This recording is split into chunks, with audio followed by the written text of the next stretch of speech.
할렐루야. 오늘 이 시간에는 제가 교회의 표지라고 하는 제목을 가지고 함께 은혜를 나누고자 합니다. 한국 개신교의 역사는 1832년으로 거슬러 올라갑니다.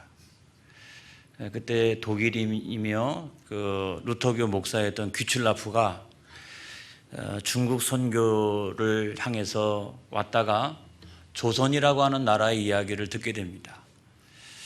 그 이야기를 듣고서 너무나 마음속에 감동이 되어져서 영국 동인도 회사의 배를 빌려 타고 충청도의 고대도 앞바다에 나타나죠.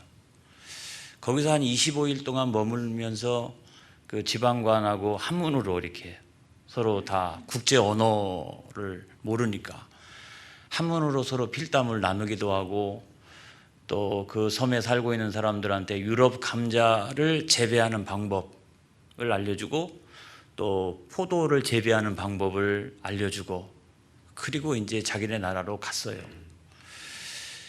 그때부터 시작해서 186년이 흐른 오늘날 한국교회가 어느 정도 성장을 했느냐, 교인 수만 976만 명, 엄청난 부흥 성장을 한 거죠. 200년도 되지 않는 그 기간 동안에 엄청난 성장을 했고요. 세계 10대 교회 안에 유수한 교회들이 포함되어져 있습니다. 교세가 엄청나게 확장을 한 거죠. 그 반면에 흑 역사도 있어요. 문제도 굉장히 많습니다. 한국 교회가 다 그 하나님 모시기에 합당한 교회냐? 그렇게 이야기할 수는 없죠. 아무튼 그런 아픔도 있고 우리 어떤 부끄러움 같은 것도 그 안에는 있습니다. 과연 교회다운 교회란 무엇일까? 그 교회다운 교회를 판단하는 그 척도나 근거는 무엇일까? 그거를 신학적으로 얘기하면 교회의 표지다, 그렇게 이야기를 합니다. 교회의 표지다. 이 표지라고 하는 게 뭐냐면, 표지는요 어떤 심볼이에요. 마크입니다. 그러니까 교회다운 교회가 당연히 보여줘야 될 어떤 마크, 어떤 심볼, 이런 것들이죠. 그리고 세상의 단체에든 도무지 찾아볼 수 없는 교회만이 가지고 있는 어떤 표시. 그리고 세 번째로는 뭐 다이아몬드나 또 다른 어떤 보석이라 할지라도 감정하지 않습니까? 이게 뭐 진짜냐 가짜냐. 이것처럼 교회가 진짜 교회냐 아니면 가짜 교회냐, 그거를 판단하는 어떤 기준과 같은 것이 표지예요. 이런 표지가 왜 나타났느냐? 2000년 기독교 역사 동안에 이단이 하도 많이 나오니까, 사이비가 하도 많이 나오니까, 이게 뭐가 진짜 교회고 뭐가 가짜 교회인지 어떤 판단하는 어떤 기준이 있어야 되겠다. 어떤 표시가 있어야 되겠다. 척도가 있어야 되겠다. 그래서 오랜 2000년 동안의 신학적인 노력의 그 결과로 그런 교회의 표지가 나타난 거예요. 그런 그 교회의 표지 가운데 그 일반적으로 보면 크게 세 가지가 있는데, 첫째가 뭐냐면, 첫째는 말씀에 참다운 선포입니다. 그 교회가 하나님의 말씀에 정통하게 깨어 있어서 선포하고 있느냐, 이것이 첫 번째고, 그 다음에 두 번째로는 성례전의 바른 시행입니다. 그리고 세 번째는 뭐냐? 세 번째는 권징의 신실한 시행이에요. 이것이 교회가 가지고 있는 아주 중요한 그런 세 가지 어떤 표지예요. 이 세 가지 표지가 물론 다 중요한데, 그 가운데서 뭐가 최우선적인 표지냐, 뭐가 가장 중요한 표지냐라고 이야기를 한다면, 저는 단연코 하나님의 말씀의 선포라고 생각합니다. 말씀의 참된 선포, 이것이 핵심이죠. 그 말씀의 참다운 선포, 참된 선포가 있기 때문에 성례전의 바른 시행이 가능한 거예요. 여러분, 우리가 성례전 참여하면서 먹고 마시는데 내가 왜 먹고 마시는지를 모르면 어떻게 돼요? 안 되잖아요. 어떤 사람은, 우리 교회는 그런 분이 한 분도 없습니다만은, 목사님 잔이 왜 이렇게 적습니까? 아니면 더 줄 수는 없나요? 이거는 뭘 모르고 하는 얘기잖아요. 그렇죠? 그러니까 하나님 말씀의 참된 선포 위에서라야 성례전이 바르게 집행되어지는 거예요. 뿐만 아니라 교회가 권징을 행합니다마는 권징의 근거가 뭐냐? 권징의 근거는 세상의 법이 아니고 권징의 근거는 하나님의 법입니다. 하나님의 말씀이에요. 그 하나님의 말씀에 기초해서 교회 안에서 권징을 시행하는 거죠. 만약에 하나님 말씀을 빼놓고 나가지고 교회가 권징한다라고 하면 세상의 사법기관하고 뭐가 다르겠어요.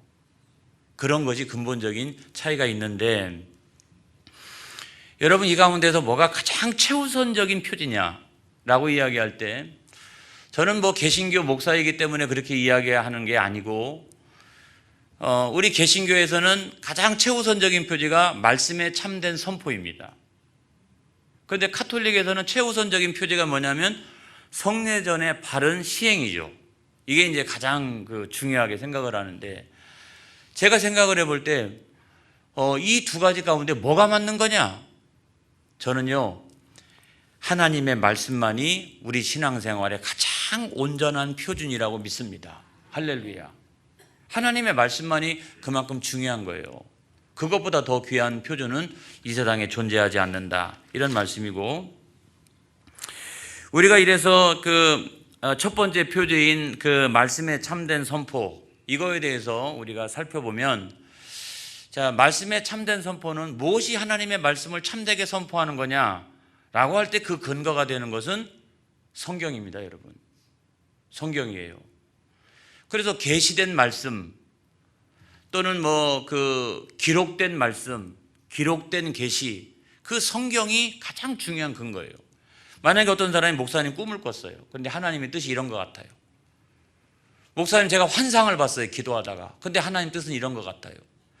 그리고 마음속에 어떤 감동이 생겼어요. 그래서 다 이것도 하나님의 뜻, 저것도 하나님의 뜻, 이것도 하나님의 뜻, 다 하나님의 뜻이라고 얘기한다면 이 하나님의 뜻을 판단하는 가장 중요한 근거가 없잖아요. 그러니까 교회는 기록된 계시인 성경을 근거로 해서 하나님의 말씀을 선포하는 거예요.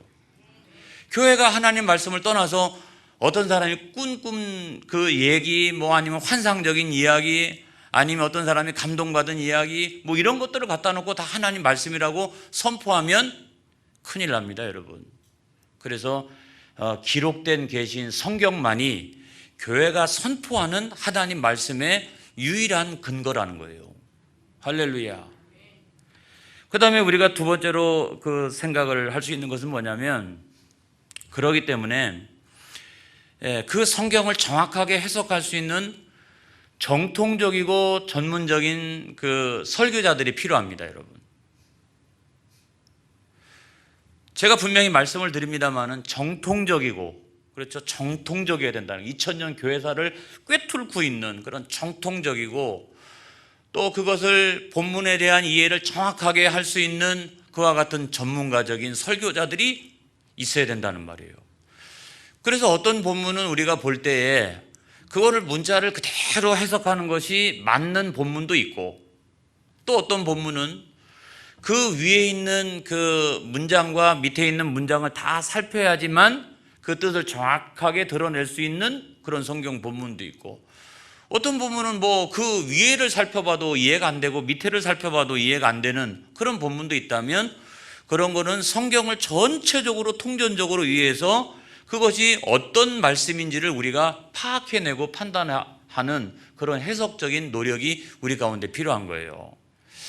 우리가 간혹 이렇게 성경 공부할 때 서로 이렇게 논쟁을 벌이는 것들이 여러 가지가 있죠. 그 가운데 보면은 이 창세기 1장과 2장 부분이잖아요. 자, 성경을 한번 보겠습니다. 창세기 1장 27절. 창세기 1장 27절에 보면 자, 여기에 사람을 창조하시는 장면이 나옵니다. 자, 뭐라고 되어 있냐면, 하나님이 자기 형상 곧 하나님의 형상대로 사람을 창조하시되 남자와 여자를 창조하시고, 이게 창세기 1장에 나오는 거란 말이에요. 근데 창세기 2장으로 넘어가면 창세기 2장으로 넘어가면 아담이 창조가 되어지고 그리고 난 다음에 그 갈빗대를 통하여서 하와가 창조되어지는 이야기가 나오잖아요. 그래서 에이 목사님 뭐 창세기 1장하고 2장이 이렇게 다릅니까? 여러분 그렇게 이야기하시는 분들도 있잖아요. 근데 여러분 사람을 남자와 여자로 창조했다라고 하는 것은 이건 총론이잖아요. 사람은 남자와 여자로 창조했는데 창세기 2장에 가가지고는 그러면 남자와 여자를 창조하는데 순서는 어떻게 되는 거냐? 그럼 남자가 먼저 창조되어지고 나중에 여자가 창조된 것이다. 이게 충돌되어지는 것이 아니라는 거죠. 이렇게 절대로 충돌이 되어지는 게 아니라는 거예요. 그 다음에 우리가 창세기 7장에 가서도 보면 창세기 7장 9절에 있는 말씀에 보면 하나님이 노아에게 명하신 대로 암수 둘씩 노아에게 나와 방주로 들어갔으며, 그러니까 노아 방주 다 지어놓고 난 다음에 모든 생명들이 그 하나님 앞에 나왔을 때 암수 둘씩 들어갔다는 거죠. 그렇죠? 들어갔어요. 입장할 때 그렇게 입장을 했어요. 근데 하나님의 명령은 어떤 거였느냐? 그 7장 2절과 3절에 있는 말씀에 보면 너는 모든 정결한 짐승은 암수 7씩, 부정한 것은 암수 2씩 내게로 데려오며 공중의 새도 암수 7씩을 데려와 그 씨를 온 지면에 유전하게 하라. 이렇게 돼 있잖아요. 그러면 이게 맞아요? 이게 맞아요? 여러분 이것도 서로 충돌하지 않습니다. 이건 문자적으로 해석하기 때문에 충돌하는 거죠. 절대로 충돌하는 게 아니에요. 자, 하나님께서 명령하신 건 뭐냐면 정결하는 것은 암수 7씩, 그렇죠? 그 다음에 부정한 것은 암수 2씩, 그리고 새들은 암수 7씩. 그런데 나중에 보면 그렇게 다 지금 그 앞에 모여져 있는 거예요. 근데 문제는 노아 방주 들어갈 때 입장할 때는 2씩 들어갔다는 거죠. 여러분 만약에 소가 7씩 7쌍씩 이렇게 해가지고 옆으로 일렬로 서가지고 물로 들어간다고 생각해 보세요. 코끼리가 막 7쌍씩 옆으로 서가지고 이렇게 한꺼번에 들어간다고 생각해 보세요. 그거 말이 안 되잖아요. 문제는 뭐냐면 그렇게 모여왔는데 입장할 때는 2씩 들어갔다는 말이잖아요. 전혀 문제가 없잖아요.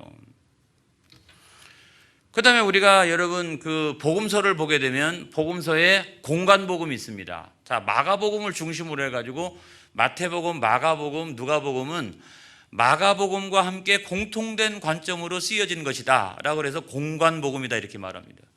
근데 실제적으로 우리가 공간복음에 있는 내용들을 쭉 훑어보게 되면 그 비유나 또는 아무튼 그 사건이나 이런 것들이 조금씩 이렇게 차이가 나는 경우를 우리가 많이 발견하게 돼요. 그래서 목사님 어떻게 공통된 관점에서 쓰여졌다라고 그러는데 왜 그렇게 다릅니까? 라고 이야기할 수 있지만 여러분 그거는 뭘 모르는 얘기예요. 왜냐하면 사건은 한 가지 사건이에요. 사건은 한 가지 사건이에요. 근데 사건은 한 가지 사건인데 보는 사람이 이만큼 들을 수도 있고 이만큼 들을 수 있고 앞대가리를 들을 수 있고 중간을 들을 수도 있고 맨 뒤를 들을 수도 있고 어떤 사람은 들을 때 강조점만 들을 수 있고 어떤 사람은 처음부터 끝까지 다 이렇게 다 그거를 기억해내 가지고 기록하는 사람도 있는 것이죠. 이게 다른 거죠. 이게 다른 거고 그 다음에 배운 정도에 따라 가지고 표현하는 방식이 틀린 거죠. 자, 사도 바울과 같은 사람은 많이 배웠기 때문에 서울대학교 출신이라 문장이 기가 막힌 거고 베드로는 이 초등학교도 제대로 못 나왔으니까 이 베드로는 이게 좀 문장이 좀 거친 것 뿐이지 성령의 감동에 의해서 공통된 관점으로 쓰여진 것은 사실인 거예요. 할렐루야. 그래서 어떤 사람이 참 이렇게 무식한 사람 가운데 한 사람은 뭐냐면 우리가 성경을 집필할 때 하나님의 감동으로 성경이 집필되어졌기 때문에 그걸 이렇게 생각하시는 분이 있어요. 내가 이렇게 연필을 들고 있으면 성령의 감화감동을 딱 해가지고 그러나 나는 그러므로라고 쓰고 싶었는데 성령이 감동을 해가지고 이거 난 그러므로로 쓰고 싶은데 막 그러나 뭐 이렇게 하면서 하나씩 쓰게 했다. 그걸 갖다가 우리가 축자 영감설이라고 말합니다. 그건 틀렸어요. 그게 아니고 배운 것도 다르고 문화도 다르고 성장 배경도 다르고 성격도 다르고 다 다른 사람을 성령의 감화 감동으로 하나님의 관점에서 성경 전체를 기록하는 데는 아무런 이상이 없기 때문에, 그래서 우리가 여러분 복음서를 설교할 때는 항상 마태복음에 있는 본문을 선택하면 그와 병행하고 있는 본문인 누가복음이나 마가복음이나 이런 본문의 내용을 같이 이렇게 연결시켜 가지고 해석해 보면 똑 떨어지는 거예요. 그러면 전체의 윤곽이 나오는 거예요. 그렇기 때문에 성경은 충돌하는 게 없어요. 성경은 전체적으로 보면, 통전적으로 보면 그런 의미에서 완전한 거예요. 이게 문자적으로 완전한 게 아니라 관점에서 전체가 그만큼 완전성을 담보하고 있다라고 하는 것을 여러분 우리가 믿어야 됩니다. 할렐루야. 그래서 오늘날까지 성경의 완전성이라고 하는 것은 전 세계에서 오늘도 축자영감서를 이야기하는 신학자들은 오늘날은 없어요. 옛날에는 있었어요. 그냥 그거 고집하고 막 볼펜을 말이죠, 이렇게 성령님이 감화감동해가지고 이렇게 쓰게 했다. 여러분, 그렇게 해석하시는 그 신학자들은 오늘날 전 세계에 존재하지 않습니다. 그분들은 옛날에 죽었어요. 그리고 그렇게 해석하는 사람이 아예 없어요. 지금은 뭐 독일로 유학을 갔다 온지 미국으로 유학을 갔다 온지, 아무튼 전 세계에 그와 같이 해석하는 경우는 하나도 없다는 말이에요. 자, 이와 같이 말씀이 참되게 선포되어지기 위해서는 여러분 중요한 것은 교회는 언제나 산 중턱에 있다. 이걸 우리가 생각해야 됩니다. 그 찰스 카우먼이라고 하는 그 신학자가 있습니다.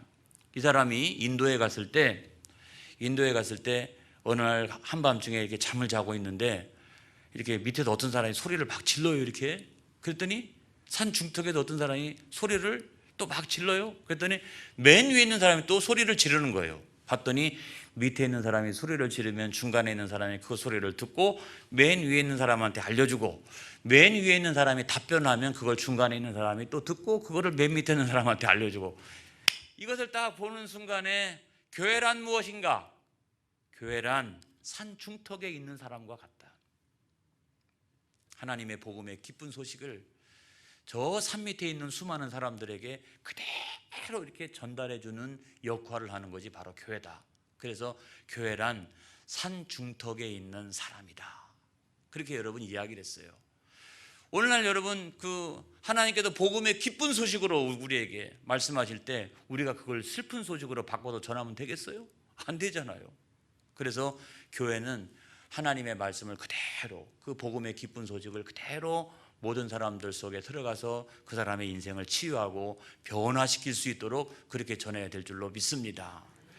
그 다음에 우리가 두 번째 교회의 표지는 뭐냐면 성례전의 바른 시행이라고 제가 말씀을 드린 바가 있어요. 이거를 많이 강조했던 사람은 누구냐면 칼빈인데, 종교개혁가인 칼빈은 뭐라고 얘기했냐면 이렇게 얘기했습니다.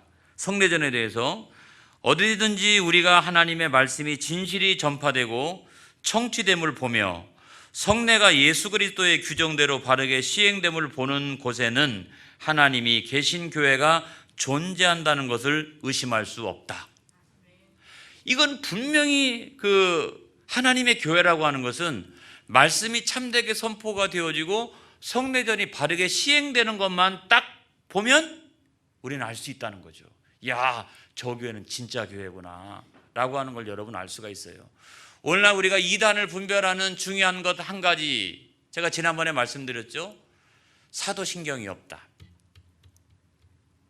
사도신경은 예수님을 나의 구주로 이렇게 고백하는 신앙 고백이잖아요. 이렇기 때문에 이단은 대부분 사도신경이 없어요. 제가 알고 있는 이단은 거의 사도신경이 없어요. 또 두 번째 뭐가 없느냐면 성례전이 없어요. 성례전. 성만찬, 그거는 예수 그리스도와 연합이잖아요. 연합. 그렇죠? 예수 그리스도와 그 몸과 그 피에 연합하는 거잖아요. 성만찬. 세례는 예수 그리스도를 나의 주님으로 영접해야지만이 내가 세례를 받을 수 있잖아요. 다 예수 그리스도와 상관있어요. 사도신경이든지 성례전이든지 세례식이든지 다 예수 그리스도를 빼놓고 나서는 어느 것 하나 성립이 안 되는 거예요.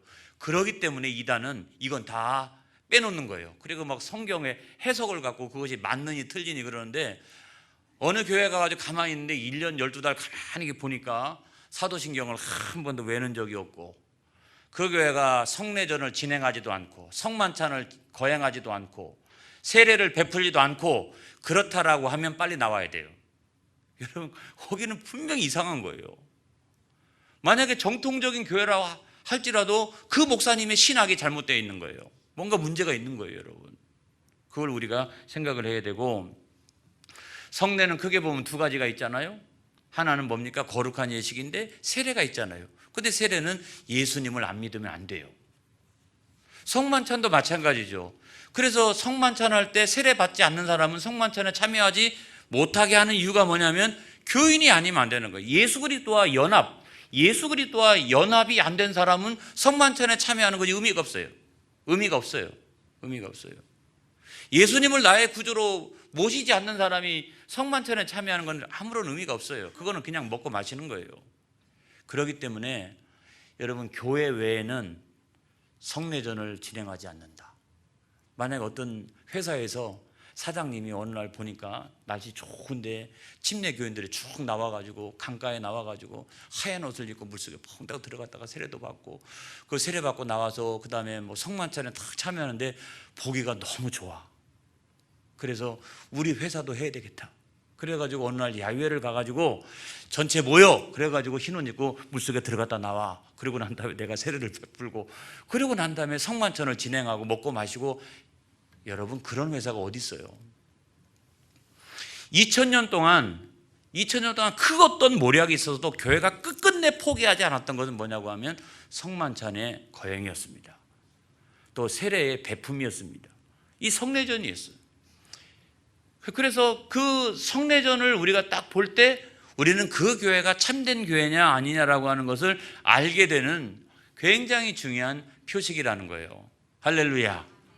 그래서 칼빈 선생은 오늘날 목회자들한테도 그 성례전을 많이 해라, 그렇게 이제 권면하는데, 오늘날 뭐 우리 교회 같은 경우도 1년에 한 2번 성례 주일을 정해가지고 성례전을 거행합니다만은, 원래는 우리가 권면받기는, 종교개혁자들한테 권면받기는 더 많이 이렇게 해야 된다라고 우리가 권면을 받고 있는 거예요.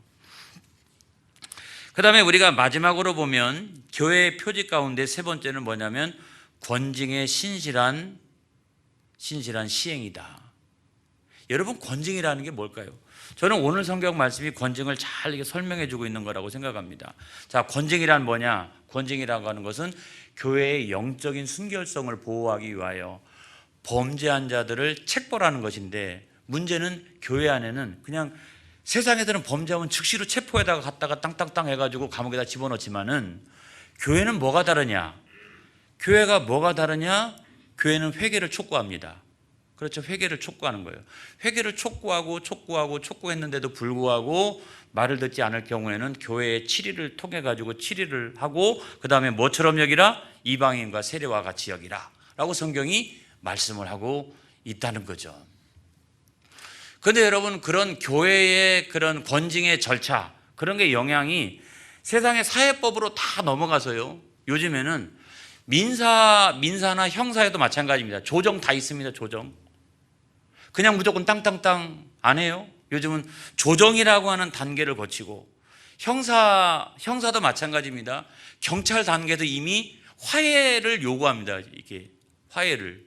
이런 것들이 뭐냐면 다 교회에서 나온 거예요. 교회의 권징이 세상의 법 안에 들어가 있는 거예요, 여러분.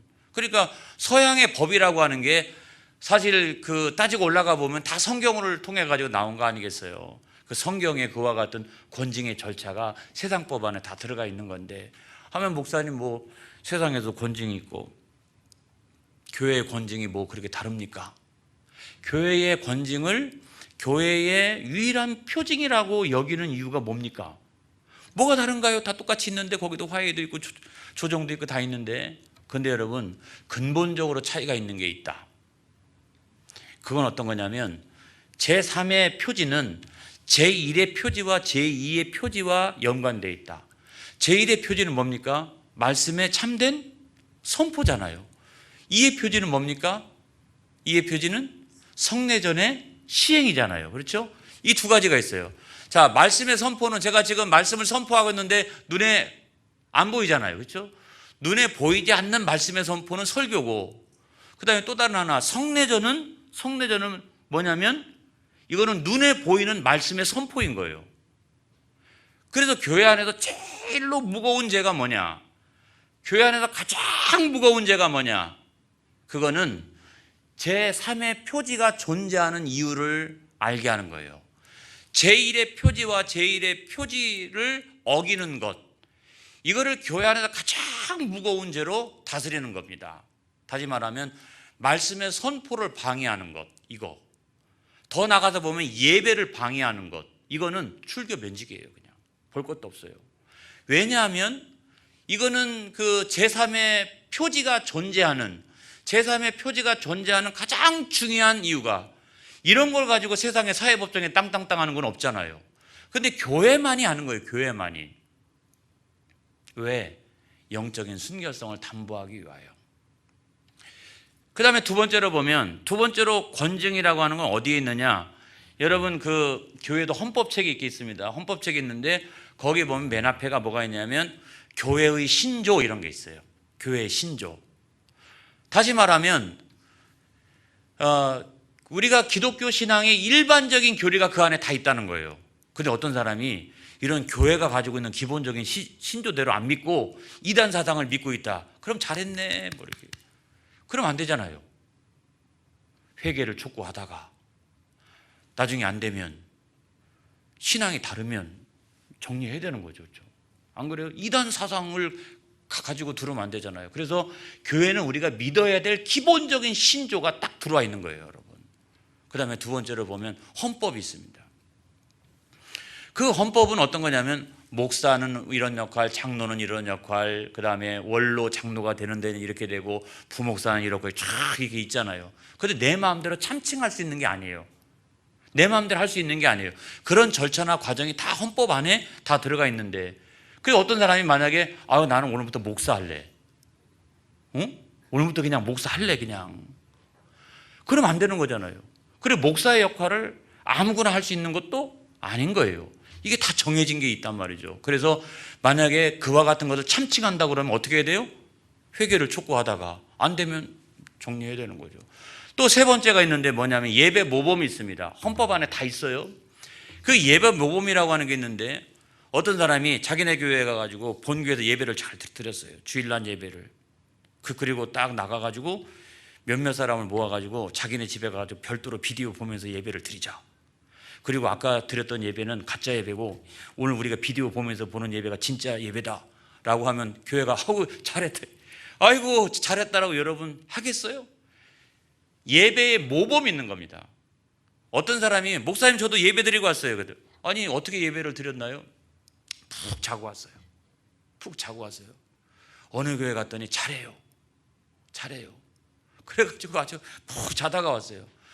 예배에 모범이 있는 겁니다. 예배란 무엇인가? 이게 다 이게 예배란 이런 것들이 다 있는 거예요. 그런데 예배를 이상하게 드리고 왔어요, 이 사람이. 그러면 회개를 촉구하고 예배는 그런 게 아니다. 예배는 그렇게 드리는 게 아니다. 그거를 권면하다가 말 안 들으면 어떻게 해요? 나중에는 할 수 없죠. 괜히 교회 안에 들어와가지고 예배라고 하는 건 이렇게 드리는 게 예배가 아니고 오늘날의 예배는 자는 거야, 이렇게 편안하게 자는 거야, 이러면 안 되잖아요. 그리고 별도로 가가지고 자기들끼리 예배를 드리면 안 되잖아요. 그런 게 하나 있고, 그 다음에 네 번째로는 헌법책의 맨 뒤에 보면 권징조례라는 게 있어요. 권징조례. 자, 권징조례라고 하는 건 어떤 부분이 있느냐면 첫 번째로는 이런 겁니다. 첫 번째는 공적인 거예요. 공적인 거. 그러니까 교회에 해당 행위를 하면 안 되는 거예요. 교회에 해당 행위를. 교회가 지금 세상에 나가가지고 선교하고 복음을 전하기도 바쁜 이 시대에 그냥 나가가지고 오히려 역으로 교회를 향해서 맨날 욕하고 다닌다라고 하면 이게 교회가 되겠어요? 교회가 안 되잖아요. 그래서 불러다가 또 권면을 하고 또 말을 안 들으면 징계 절차에 들어가는 거죠. 그런 것이 있는가 하면 권징조례 안에는 또 뭐가 있냐면 사사로운 것이 있습니다. 개인이 윤리적이고 도덕적인 범죄를 저질러가지고 하나님의 영광을 가렸어요. 그래서 세상에 나가가지고 하나님 영광을 올려드려야 되는데 그게 아니라 세상 사람들이 다 교회를 욕해요. 그러면 불러다가 당신 잘못했다고 얘기하고 성경적인 근거는 다 여기 있는 거고 당신 이와 같이 잘못했으니까 죄를 회개해야 된다라고 권면하고 그렇게 해가지고 바르게 세워져 나가야 되는 것이 마땅하잖아요. 하나님의 사람으로 온전케 세워 나가는 것이 권징의 목적이지, 그거를 책벌하고 치리하는 것 자체가 본질적인 이유는 아닌 거예요, 여러분. 그래서 우리가 여러분 교회 안에서 권징의 대상자는 세례교인 이상은 다 권징의 대상자예요. 세례교인이 아니면 대상자가 아니에요. 왜냐하면 교인이 아니니까. 그런데 교인이 일단 되는 순간에는 교인으로서의 마땅한 의무도 있고 교인으로서 마땅한 책임감이 있는 거예요. 그건 뭡니까? 하나님 앞에서 내가 하나님의 영광을 올려드려야 되는 마땅한 책임이 나에게 있기 때문에 교회는 하나님의 법을 통해 가지고 그 책임을 묻는 거예요. 그리고 그거를 세워나가는 거예요. 그래서 오늘날 한국교회가 권징이 다 이렇게 무너지고 있잖아요. 다 무너지고 있는데, 근데 어떤 의미에서 보면 그 굉장히 중요한 교회의 표지 가운데 하나인 권징이 무너지고 있기 때문에 한국교회가 그만큼 타락해지고 있는 거예요. 이거를 어떤 측면에서 엄격하게 우리가 세워나갈 때 은혜를 베풀지만 그럼에도 불구하고 또 다른 측면에서 이 권징을 세워나가지 않기 때문에 여러분 교회가 하나님 앞에 온전하게 세워지지 못하고 있는 것이다. 여러분 교회는 세 가지 표지가 있다고 그랬습니다. 하나는 뭐라고요? 말씀을 참되게 선포하는 것. 이게 가장 중요하고요. 두 번째는 성례전을 바르게 시행하는 것. 세 번째로는 권징을 신실하게 시행하는 것. 여러분 교회가 세상의 법도 중요하지만 우리는 하나님의 나라를 살고 있고 하나님의 나라 안에는 또 하나님의 법이 따로 있어요. 세상의 법은 세상의 법이 따로 있지만 하나님의 법은 하나님의 법 따로 있어요. 예수 믿는 사람이 세상의 법은 무섭게 알면서 하나님의 법은 소홀히 안다라고 하면 이건 안 되는 거예요. 이 하나님의 법을 어떤 의미에서 보면 더 무섭게 우리가 이해하고 있어야 된다. 우리 덕천교회는 이와 같은 세 가지 표지가 아주 선명하게 살아있는 그와 같은 교회가 되어지기를 주님의 이름으로 축복합니다. 할렐루야. 자, 기도하겠습니다.